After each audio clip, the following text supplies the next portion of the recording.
சக்தியோடு ஆடவா.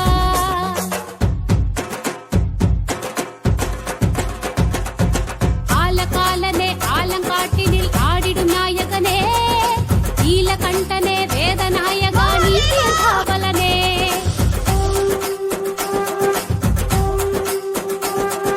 தாள வகைகளோடு மேல துந்துபிகள் முழங்கிட மூத்தடிலே, காலை தூக்கியே சுயமாக நடனத்தை மன்னவனே. உருவாக்கும் சிதம்பரநாதரும் நானே.